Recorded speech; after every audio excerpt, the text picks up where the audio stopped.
Advice is never simple. Why look before you leap? If he who hesitates is lost. Live within your means is sage advice. But then, why are we encouraged to go big or go home? The value of advice is bound to your unique dreams and circumstances. Context isn't just king, it's the entire kingdom, son.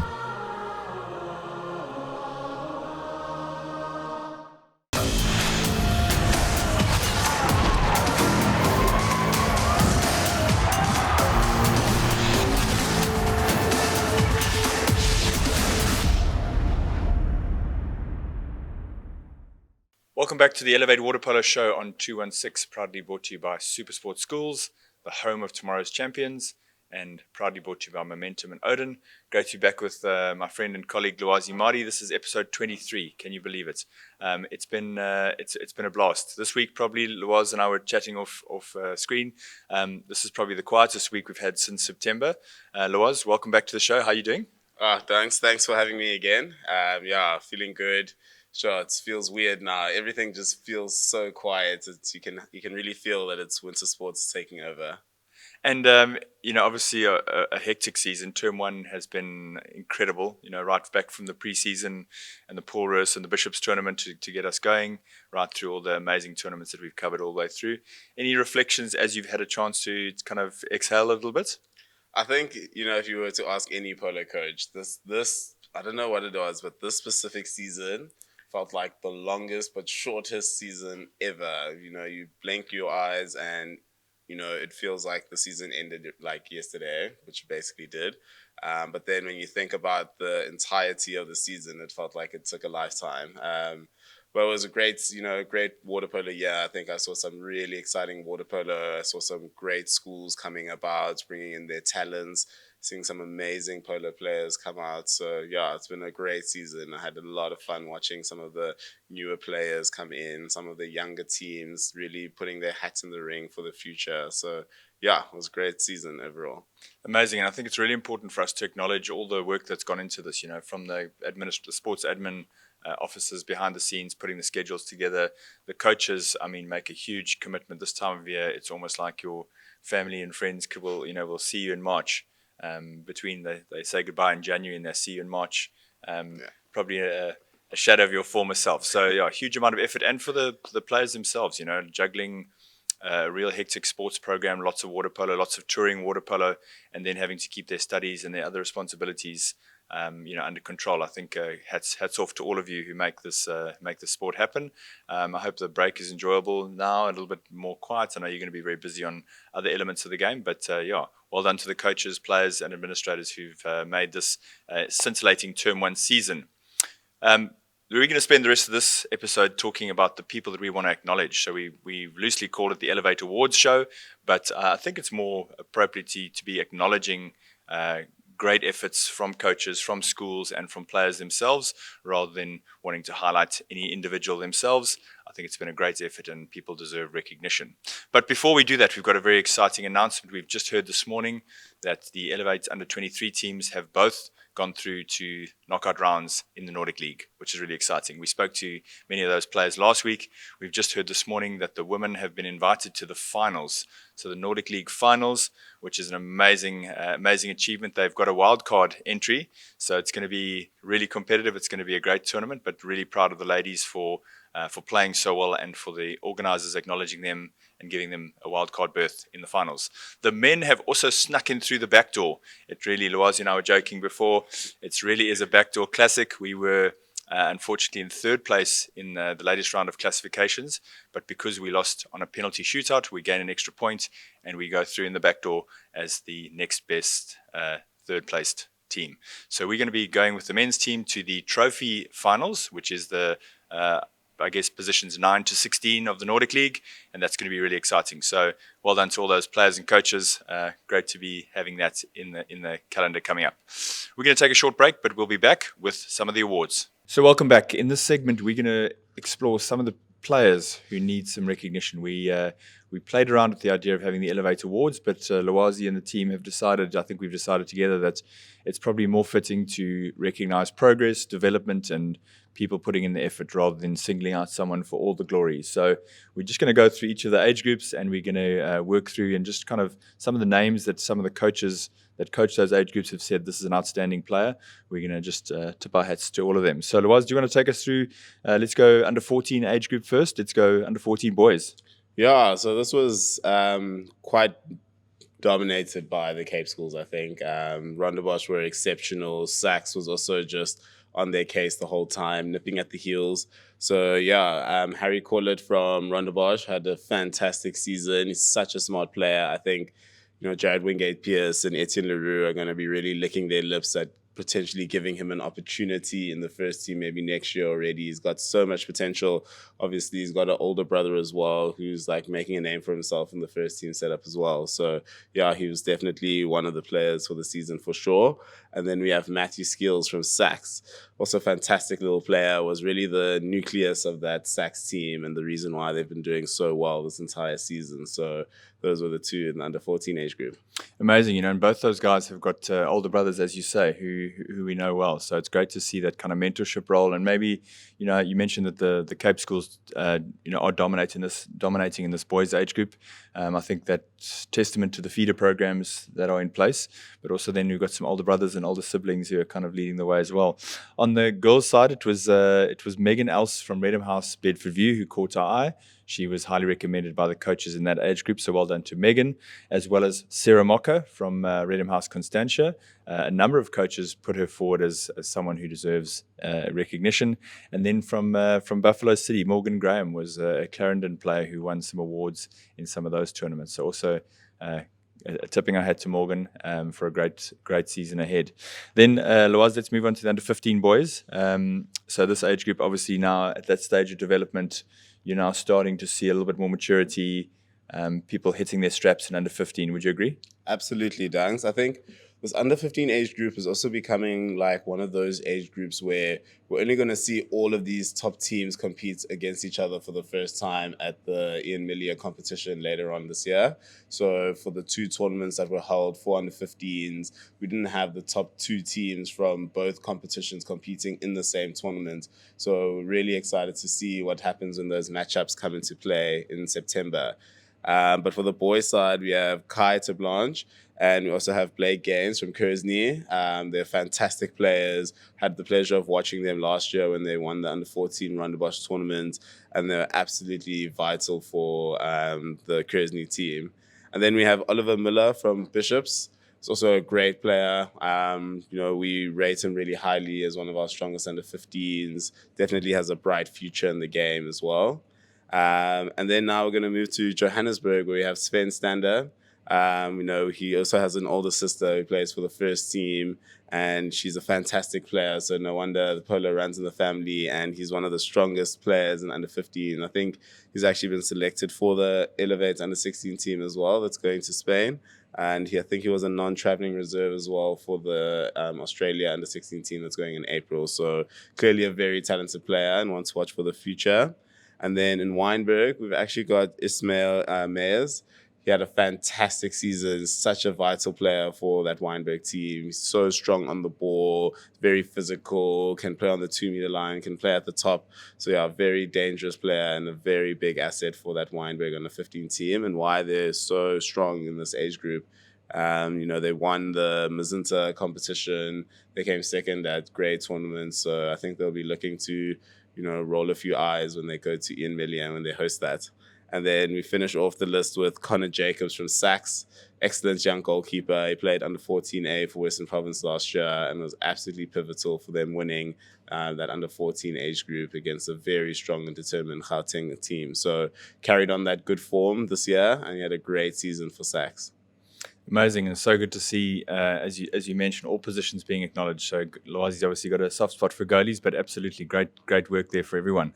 In the girls' side of things, under 15, we had some girls from KZN who caught our eye. Ella Chalupski from St Anne's was definitely a dominant player. In fact, playing some age groups up and really performing incredibly well. Down the road, Lucy Harker from Our Lady of Fatima, also doing great things, and there was a really nice age group, that under 15 age group from Our Lady of Fatima have been doing amazing things. And we spoke to Matt Bedison earlier this year. It's their second year of having water polo at the school, so it's just wonderful to see that progress being made.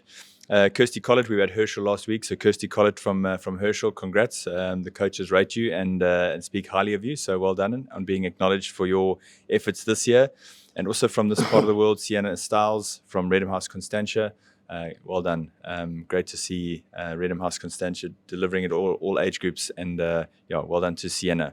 Under 16 boys. Now, this is an interesting age group because many parts of the country don't field under 16 age groups. They go straight from under 15 to under 19. But for me, Loaz, I think it's a vital development step, and I'm really emphatic about saying that. So I think under 16 age group, they might not play too many tournaments with specific under 16 teams, but I think we need to acknowledge them. Would you agree? Definitely, Dunks. I think they, as you said, it's such an important developmental year. A lot of them are pushing in that first team and really showing why they deserve to be there. I think, obviously, you do miss out on having them play more in that under 16 age group. But at the same time, they're so strong, they're so capable that I think playing in that under 16 age group wouldn't help them. Their development will be much better served in the first team. But it is important to recognize the great work that they're doing because a lot of them have been dominating in the first team space. So from the boys' side, we have Adam Maggot, centre forward from Sachs. Such a strong player. Honestly, it's really difficult to mark him. Bishops, we had Tim Young, and he even said that this guy is going to be an absolute problem for centre back, in the few coming years. He's so strong. He dominates the space. He commands the zone. Excellent player. And then you've got Lincoln Berger from Hilton. Also centre forward, but plays a very different role to Adam. Adam's very strong and can hold his water, whereas Lincoln is very mobile and dynamic and often just finds that side water, and the Hilton boys just know exactly when to play him at the right time. So I thought he had a great Sachs tournament. He had a great Cares tournament. He was really one of the standout players for me in that Hilton team. And then we have Drew Mills, I think arguably probably the player of the season for his under 15 KZN team. He was absolutely dominant. I think he was a top goal scorer. It was really hard to mark him. He's an excellent player. He's very clever, very quick, very dynamic, reads the game well. I know Nick Rodder is obviously really happy at having him. And he's got an older brother, Max Mills, who also is a grade 11. So, both of them are just being such strong players for that Kersney team. And then we end off the list with Nathan Corlett from Rondebosch. He also had a great season.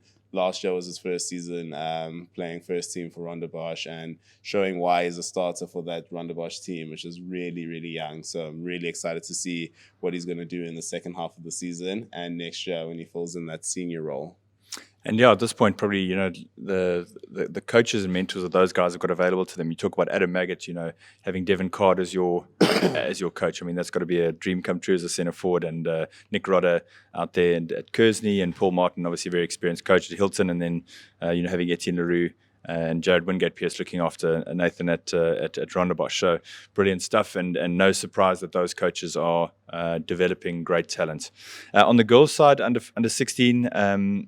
Mia Gibson. Mia's been someone we've been watching for a while. She's at Glenwood House in George, and just a fantastic player, dynamic, hard worker, just never gives up. Taylor Bosman, also a player we know very well. She's had a fantastic season for Redham House Constantia, a real live wire. Always driving, always causing the other team problems. Gets a lot of exclusions because she's a workhorse and because she's very mobile. So credit to her. Mary Elwood from DGC in Durban had a great season as well. Coaches were raving about what she's done.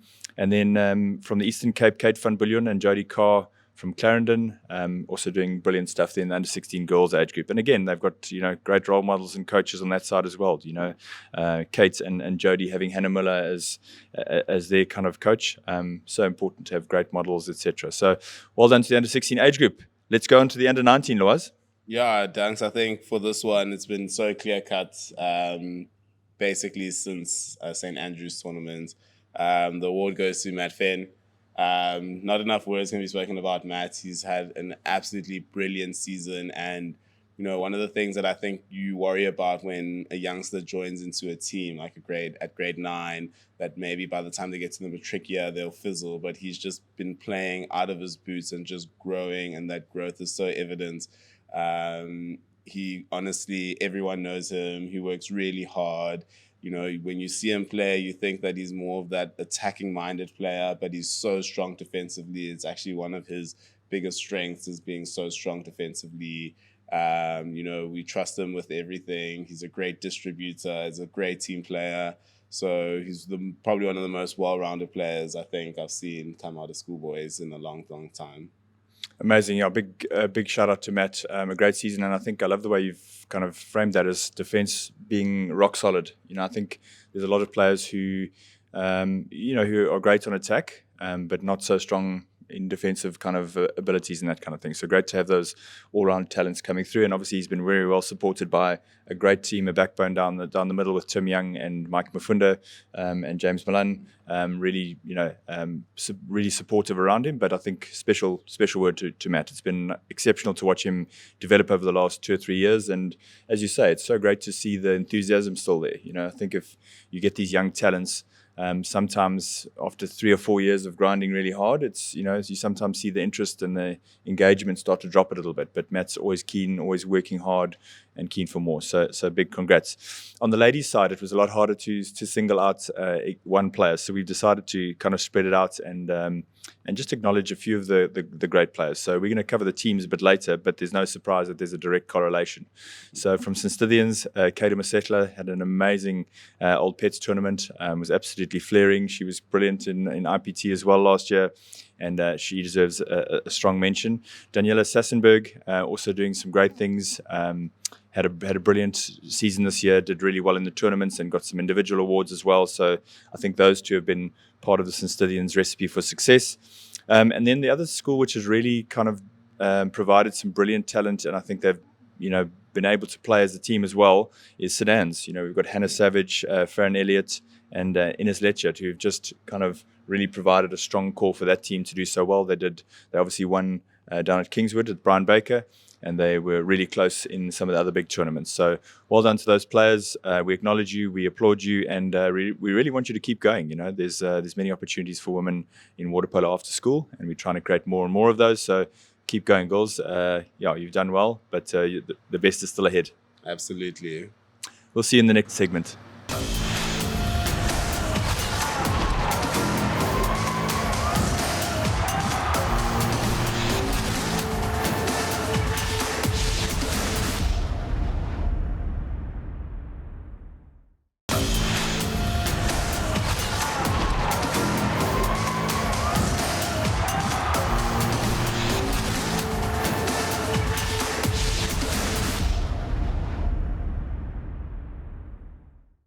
Welcome back to the Elevate Water Polo Show on 216, proudly brought to you by SuperSport Schools, the home of tomorrow's champions, and as always, our generous sponsors, Odin and Momentum. In this segment, we're going to talk about all the coaches that really deserve recognition and congratulations for the work that they're doing and for the results they achieve. Loaz, we mentioned it earlier, but a coach's life in Term 1 in South African water polo is hectic. Mm-hmm. Absolutely, thanks. It is. Sure, it's busy, and as you said earlier in the start of the show, that it just requires a lot of sacrifices.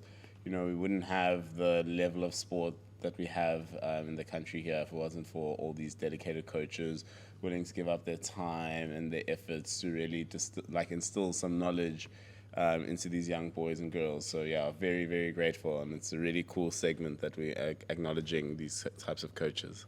Yeah, and these coaches are making a couple of sacrifices. The time commitment away from their kind of day job, so to speak, is significant. For many of them, they're lucky enough to be supported through the education system, working at schools, but many of the coaches have other jobs which they have to try and juggle. Also, the personal juggle. Your partner would probably agree, and my family would certainly agree, is a huge amount of time, evenings and weekends, which is taken away from them. So, yeah, a huge sacrifice is made. Yeah, absolutely, dang. So, yeah, very, very grateful, obviously, that these types of spaces exist. And it's what's really great about it as well is a a lot of us who are coaches have been involved in the sports and have been impacted by the sports in some way. So naturally, we just want to give back to a sport that's done so much for us. Absolutely. So without further ado, let's go into the coaches that, and again, this is not an award section. This is a kind of notable achievement. We've acknowledged some of the coaches who we think deserve for each age group to be called out, and just a big well done and congratulations for that sacrifice and reward that they've made, but also for the achievements that they've had. So why don't you take us through the under 14? Start with under 14 boys. Sure, thanks. Jordan Mailer, congratulations. All the hard work he's been doing with the Bosch under 14s have been very well noted. He came in and he inherited this very strong Bosch under 13 boys team and has not let them down at all. He's really put in so much hard work in them. And I think one of the great attributes that Jordan has is, he's able to get his kids to be very serious about the sports, but in the most light-hearted way possible. So you can always see him joking around with the boys, having a bit of fun with them, but they still, when you watch them play, it's like they've been playing for years together. Really, really well done. It's been really impressive to see him just dominate the water polo space with this under 14 team. Yeah, and I think the under 14 age group is particularly interesting because you all of a sudden have the playing fields change, right? So at under 13 level, they're all the top of the junior schools. They've kind of got all their accolades and achievements, and then they get into the big world of high school sport. So I think under 14 is a particularly interesting age group. On the girls' side, there was a huge amount of kind of people that we felt deserved to be acknowledged. Issy Essa, a coach, a ladies coach of serious track record, doing great work at Herschel. In the Eastern Cape, Jenna Weppelman doing really well at Clarendon, I think winning the Jason Murray tournament with Clarendon. So big well done to Jenna. Some ex-players helping out at Redham House Constantia, Leila Brimhall and Max Langenhoff, probably I should say current players, but adding their kind of skills there as coaches, working well together. And I think that's an interesting dynamic maybe for another episode of, having two coaches working together with the team. That might be something we could unpack at a later stage. So well done to Leila and Max, and then Kerry-Ann Lentz also from the Eastern Cape. Kerry-Ann Lentz working with Pearson and having a great season, and a big congrats from our side. Do you want to take us to the under 15s? Sure thing, thanks. So we've got Chelsea Rudder here. She's done exceptional work with the junior teams at Kersney. Last year's under 14s won the Ronda Bosch under 14 water polo tournament. I think they finished in the top 3 at Hilton competition as well. She moved up with them in under 15 age group, and they've just cleaned up. They won the Parktown tournament, Indigo, and they won it by 4 or 5 goals. So very, very good work done by Chelsea Rudder there. I think she's such a great coach. She even coached me when I was at school. Her father is Brian Webster.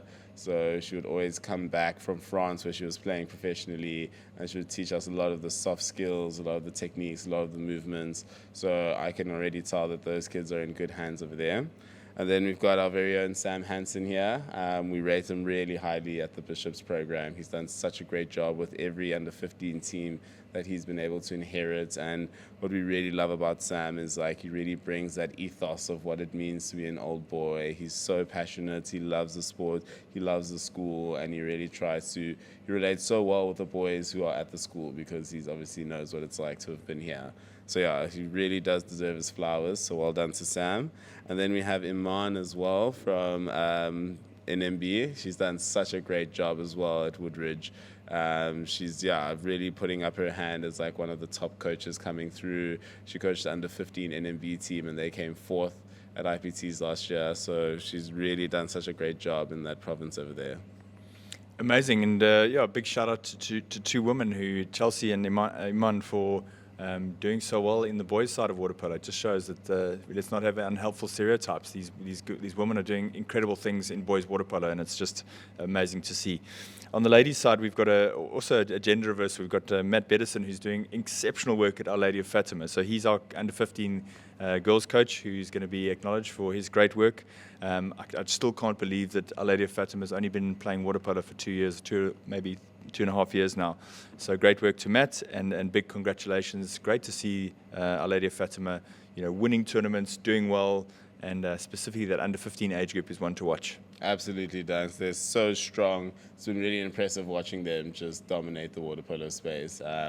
For such a new program, they're doing really, really well. So I'm really excited to see the future. And when this age group gets into matric, I think they're going to be very, very dangerous. Wonderful. And then let's go to under 16. So again, this is an interesting age group. As we mentioned before, it's an age group where not every school fields under 16 age group, certainly on the boys' side. So take us through the coaches you think should be mentioned in this particular tier. Sure, Dunks. So we have our very own Etienne Leroux here. You don't think of water polo without thinking of Etienne, I think. He's done such a great job in any coaching space or school that he's been in.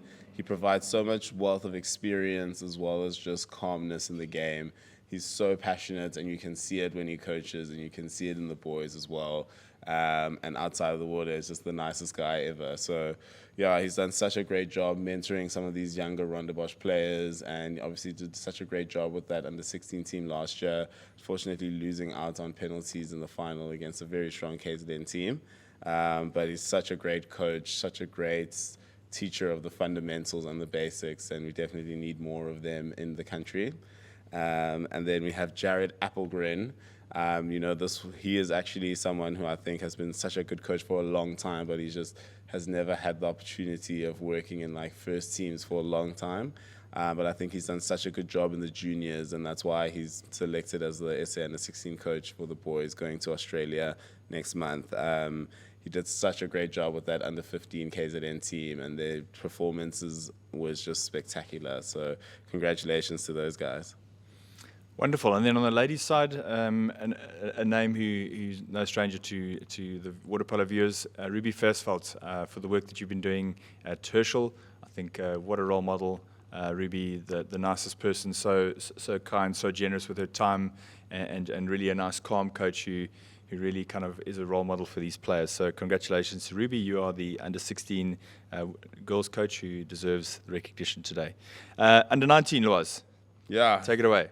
Very happy with this one. I think, he does so much work for water polo in general. He's involved in so many different facets, so many different clubs, and we are really lucky to have him. So, yeah, the winner is Jabulani Sibia. I think a lot of people obviously see the results and know that he's a great coach, but they really don't know the hard work he does behind the scenes. He plans out his sessions well in advance. He brings in that passion as well as that calmness. And what's really great about Jabs and the unique thing that he does is every tournament, regardless of the number of maybe months or even weeks, sometimes even days that he has with the teams before he takes them on competitions, he always does like a thing where he does like one-on-ones, and he just sits down and chats to the boys and really relates to them on the psychological perspective. So, yeah, he is definitely, I think, has had a fantastic season and deserves all the praise that he's been getting. Absolutely, totally echo that. So involved in water polo, just putting in so much effort. I saw him on the weekend out coaching club teams all over the Boland, and just a great servant to the game. He's done incredibly well and deserves all the recognition and all the credit for those wins. On the under-19 ladies side, it was two kind of schools who pretty much dominated. We spoke about it slightly earlier. So St. Stithians, Meg Schooling is the coach that we want to just acknowledge. Meg's, even some could consider still a current player who could play her way into the SA teams. But just turning into a great coach. And also what I love about Meg is she took our Nordic League women's team to Manchester recently. Is just that kind of calmness and presence that she brings. She's you never see her getting flustered. She's just calm. I think she's got the world of experience and just gives instructions so clearly, and I think she really gets players buy-in. So Meg, congratulations! You are definitely the coach that we look up to in under-19 ladies side of things. Also, special mention to Cameron Weed. Cameron was the KZN under-19 coach last year at IPT. He's also been doing great things in the KZN Midlands with the boys' schools there, and he's settled down at St Anne's and are doing a great job with that program. They've been one of the best teams in the country, and again, I think let's let's leave out any unhelpful gender roles. Cameron's a superb coach. It seems like the girls at St Anne's really respond to him. The KZN team were fighting for him, and I think great to see such incredible buy-in. So, Loaz, great coaches as yourself. Tell us about your perspective on coaching. Have you been more in the background overseeing the program, or where have you got involved this year at Bishops? My role as being the head coach here, when I first arrived, I was coaching the under-15s, and it was really great. It was a special year. We had Matt Finn and Tim Young, so working on those young talents was really special for me. But I really felt that, as a head coach, when I had one team, had to focus on one team, and it was really hard to give a full program all the love and the attention that it needed. So I took the decision at the end of that year to step away from coaching a team, just so that I can work on, as many teams as possible, to give all the kids as many opportunities to grow and develop, as well as also help a lot of coaches grow and develop as well. So it's been really amazing. I've been working very closely with Sam with the under-15s. We've really done a great job of bringing those kids up. They had a lot of potential, but then results not going their way, started dropping the mental space a bit. So we did a lot of hard work to really pick that up, and then doing a lot of work with the first team as well, helping them with tactics and how to better kind of unlock some teams. And it's been really great, being able to be so spread out amongst the program really helps excel our program. And I think that's what's made us a really strong force today in the polo world. Yeah, I think that's really interesting. Often when we're watching these big finals and when we're watching the tournaments, we see, Jubs and yourself, you taking at the timeout calls, you with the strategy board showing the guys where to go and that kind of thing. Tell us a little about the dynamic of working with multiple coaches and having real role clarity around that, and what that adds to a team environment. Well, what Jubs and I really do very well is, he's recognized as someone who's really focused on the game as he should be. So sometimes he needs to take that little bit of a mental break as well to just kind of catch his breath, clear his mind, and focus on what needs to happen next. So we evolved this dynamic from the first time I sat on his bench and started working on the tactics with him. So he really trusts me to take the tactics. He knows exactly what's going on. We chat about it long beforehand. I tell him about what we can do just before the checker ends to help change things up. So then when it comes to the team talks, he can then have his break to really focus, to calm down, to think about what needs to happen next. And then I can take that time to really work with the boys. And I think that dynamic has worked great on us, because we don't really ever find ourselves stepping on each other's toes. We just always respect each other and our roles in the camp and what we can do to just help the program overall. Amazing. And as we close off that segment, I think talking about coaches, there's something really interesting for you to think about as schools and as other coaches, is to think of the coaching roles, having multiple coaches on deck, both with a clear understanding of what their role is. I think that's definitely something to play with. So go and think about that, and we look forward to seeing you in term 3 and 4 when you bring those changes into your setup. We'll be back after the short break.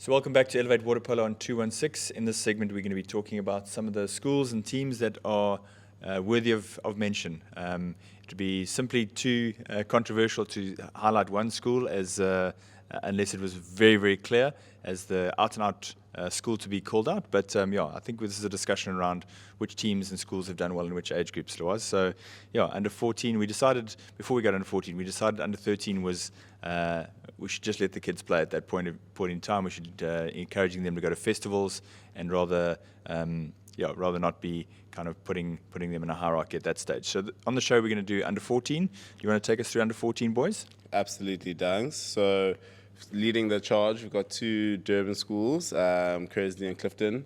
I think both teams have done exceptionally well this season.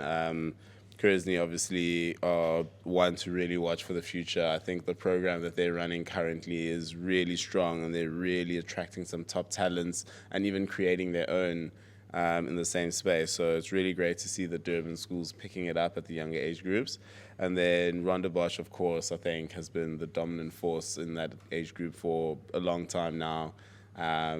Always stemming from a strong prep program, and yeah, just seeing them on the top, just no surprise. They've been absolutely fantastic all year, and they deserve all the credit. Nice one. On the girls' side, in under 14, we had a number of schools who did well. As I said, at this age group, it's a little bit harder to see who's the best team in the country, but I think there's some notable mentions for sure. So from KZN, from Durban, we have DSG, not from Durban, from Makanda.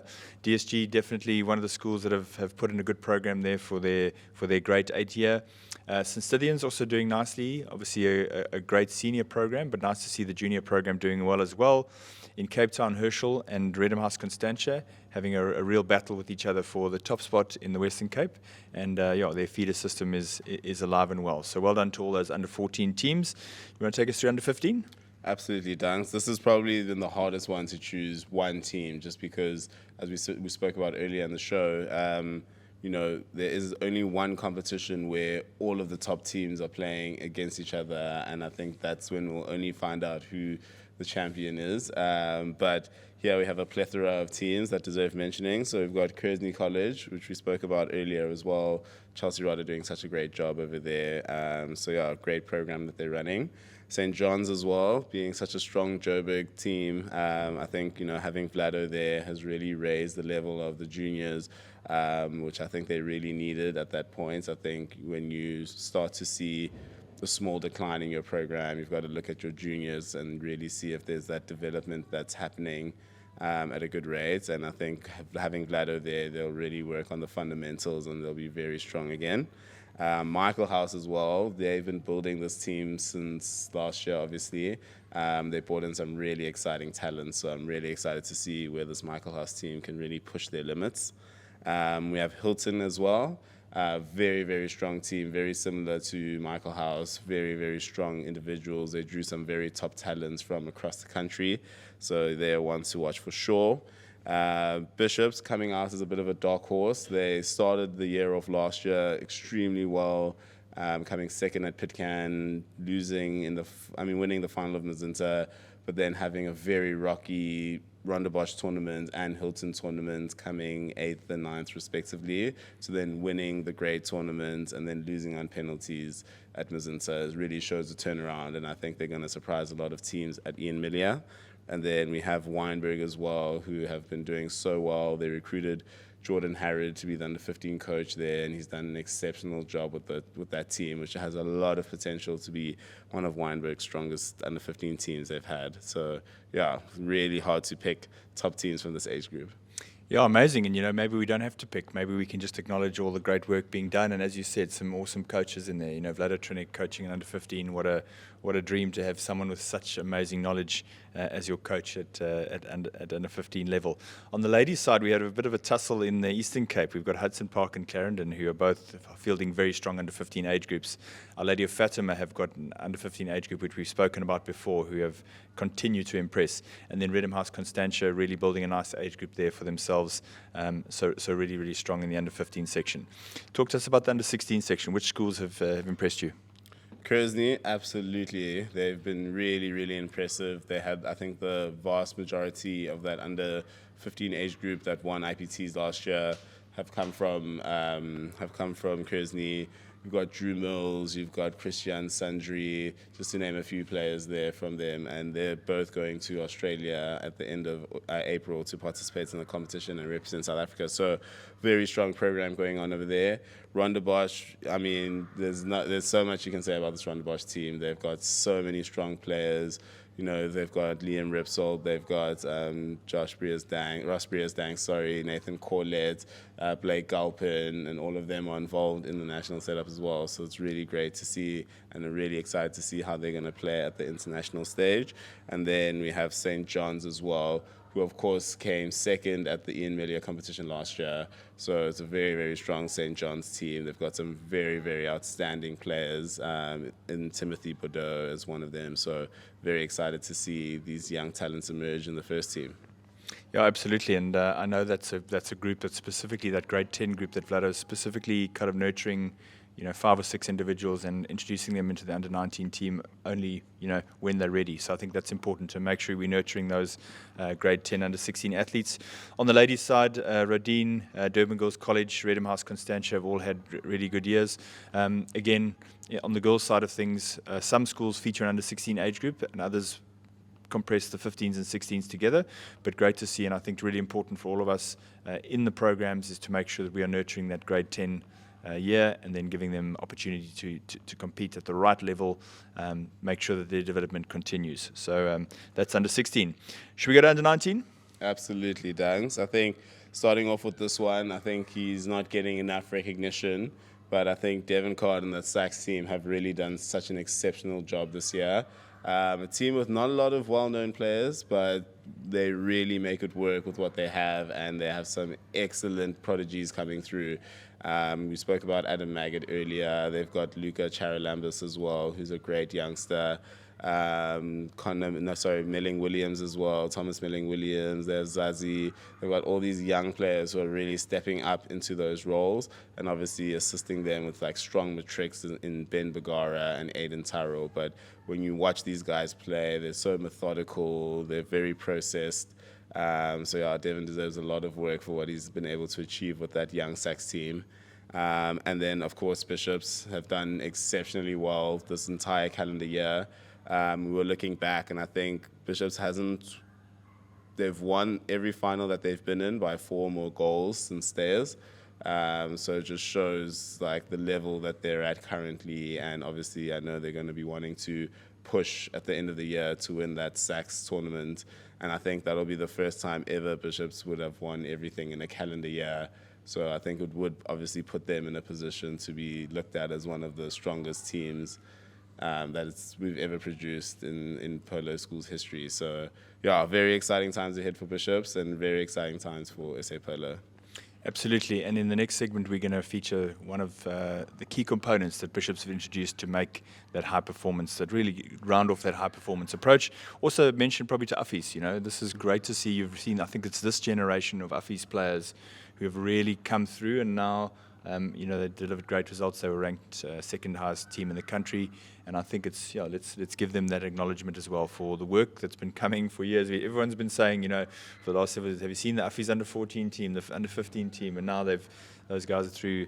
Etienne van der Merwe and co are through in the under 19 age group. On the ladies' side, again, similar to the men's, there was a clear winner probably. St. Stithians winning the 2 big tournaments and placing well at Brian Baker as well. So they probably are the top school in the country on the ladies' side. St. Anne's, we've mentioned a lot on the show as well. They've been really brilliant. They've been nipping at the heels the whole time, pushing the level of performance, and their players have been brilliant. Again, Clarendon and Hudson Park doing really, really well down at Brian Baker, pushing all the way. They've got a really talented crop of grade 10s and really looking in good form. And then there's the list goes on in ladies water polo. It's Rodine. It's some of the schools from Johannesburg as well are just really impressive at the moment. It's great to see the depths. It's not all about one school. There's 4 or 5 schools, maybe 6, 7, who could actually win on any given weekend. So wonderful to see all that talent. Congrats to all the schools and all the administrators behind the scenes. It's been great to kind of do this little assessment of who's who in the zoo. But keep up the good work. Enjoy your break now in winter for the water polo programs. But we look forward to seeing you back in term 3.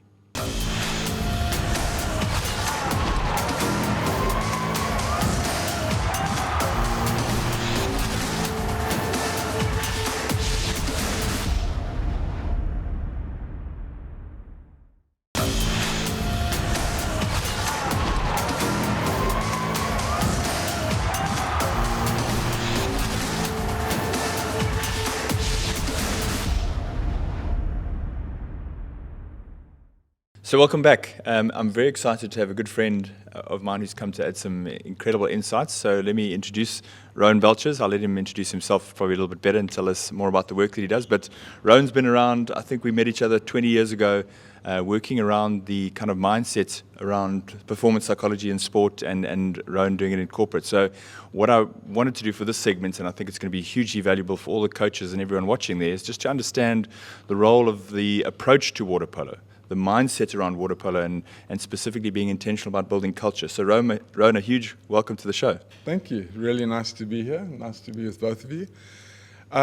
So Duncan, I work in business performance and leadership, and I'm really curious about what makes a business perform really well and what makes a business not perform well.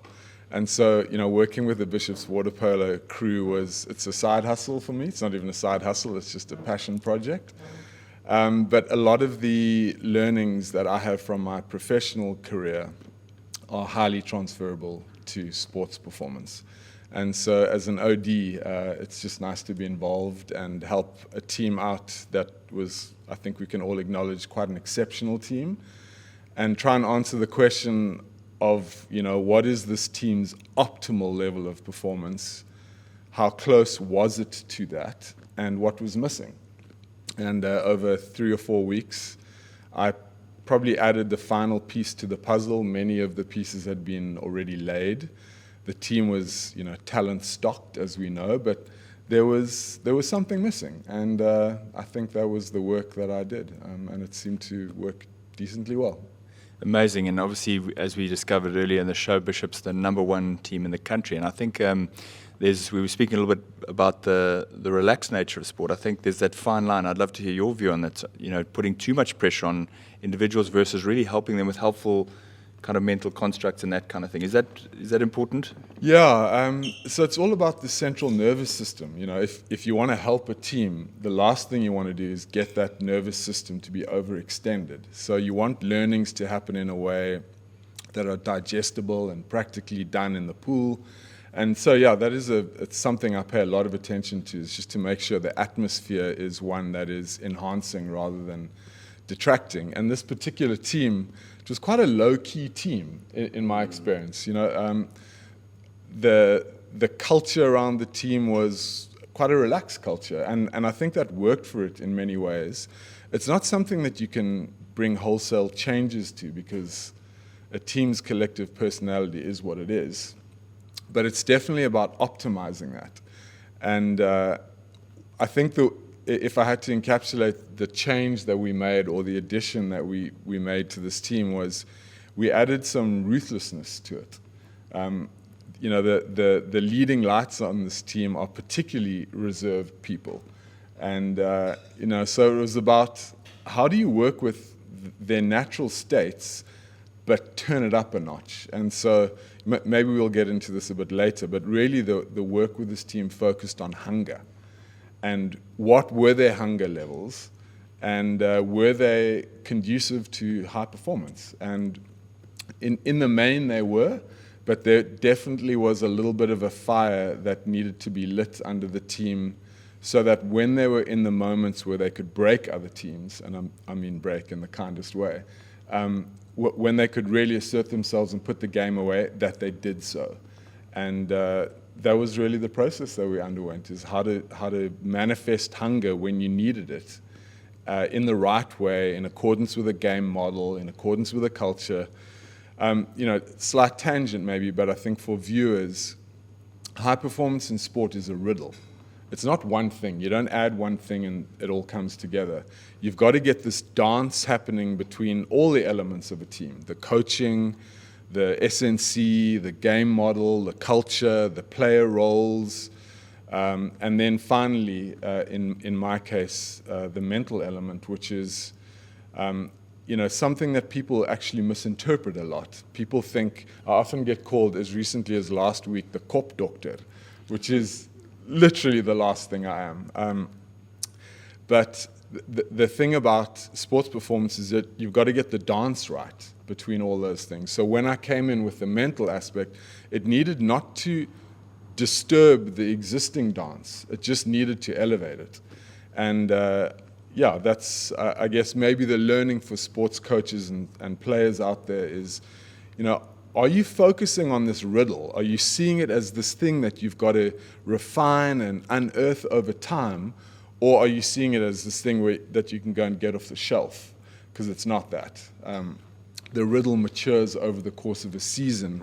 And I think this was, in a recipe analogy, like the final spice. And it came at the right time. It was absorbed the right way.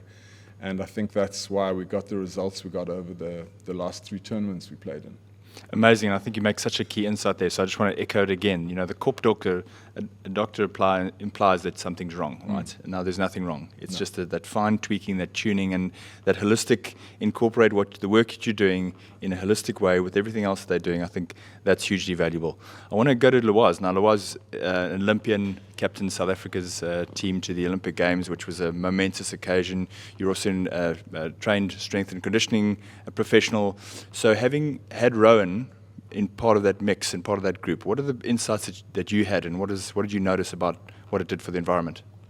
I think it definitely changed the perception of the players. I think they always knew that they were a strong group. And I think maybe for a while they thought the results would just come naturally, but didn't take into account the amount of prep that other teams were doing and what the other teams were doing outside of just their training regimens. And I think, adding Rowan into our coaching combinations really helped us unlock something, because as coaches you can really just see what's happening in your environment. But it's very similar to the players, where you guys have kind of blinders on and you just see what's happening in front of you, but you're not looking completely at the wider perspectives. And sometimes you can really miss out on something that could have been so nuanced, like an incident that happened a week ago that kind of shook the whole team's mentality.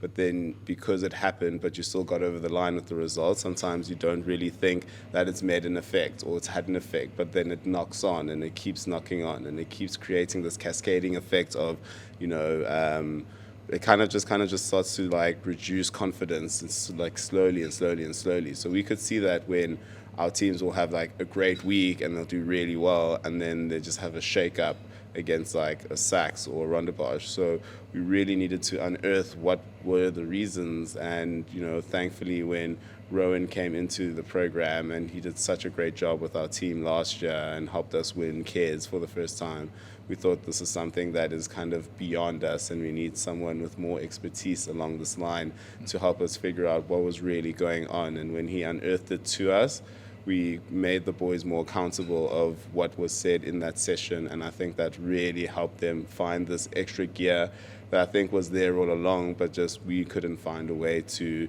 get them to get it without having the intervention of Rowan. Amazing, and we've spoken a lot about this under 19 age group, where you have this, you've got 3 different, you do have 3 different grades. And in that stages of development is so varied. You've got someone who's coming in grade 10, term 1 of grade 10, and you've got someone who's potentially, finishing off their very swan song of their school water polos. So how do you kind of, meet those different levels of development, maturity, and kind of approach? Yeah, it's a great question. One of the things that I've found in school sports is that they can be quite hierarchical. The grade 12s are in command, the grade 7s are knocking at the door, but you don't want to let them in yet.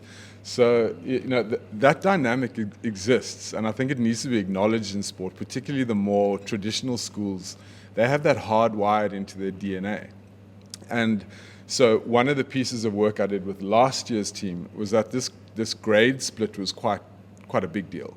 So we had to just get rid of it. And that was about having some brave, tough conversations about what our culture is and what our culture isn't. So that was gotten rid of last season, in my view. In terms of the different tiers of players, anyone in the open grade of sport or in the open section is in a very moldable time in their lives, and not necessarily an easy time. There's a lot of pressure from schools. There's exams. There's hormonal stuff, even if you really want to get under the hood of it. And so one has to be quite careful about what one says and what one does. But it's actually much less about the downside and much more about the upside, because they are so moldable right now. So the reason I do this work, I'm highly competitive and I love winning, and I love winning those tournaments. But it's not why I do this work. I do this work to shape young men, and if I did it in a female sense, it would be shaping young women.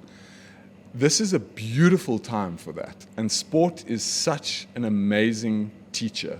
because it's unrelenting, it's unforgiving. You're exposed. How good you are or how not good you are is going to be seen by all. So it's got this edge to it. And from a developmental point of view, from a performance point of view, that edge is a real helper.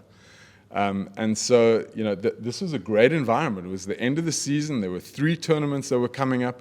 There was a little bit of dip in performance just before the tournament that created some butterflies and some doubts. Those were good. They were useful. And so it really was a coming together in a rather fortuitous way of a team that, as I said earlier, was already very talented, had great coaches that had done great coaching work. So it was the antithesis of a broken situation, but it was a very primed or pregnant situation. And so for me, I do the easy work here. These guys have been doing the heavy lifting for months, if not years.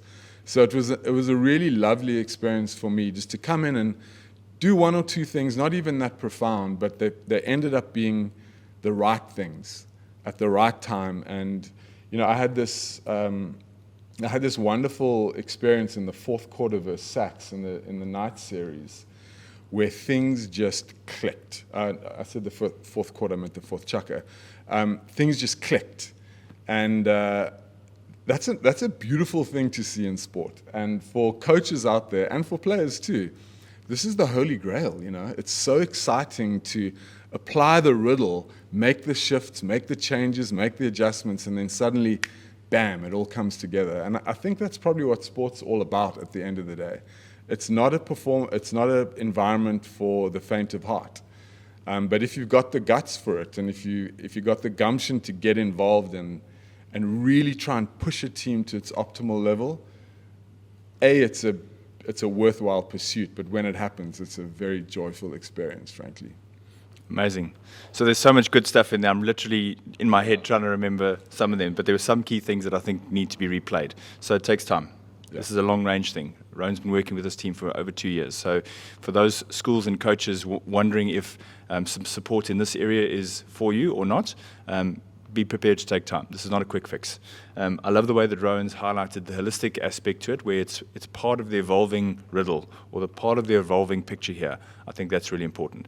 I find specifically the stuff about hierarchy really important, and I think those brave conversations, because there is that element. Let's call it out. There is that element specifically in probably traditional boys' schools, is where you have that. I'm a grade 12, you're a grade 10.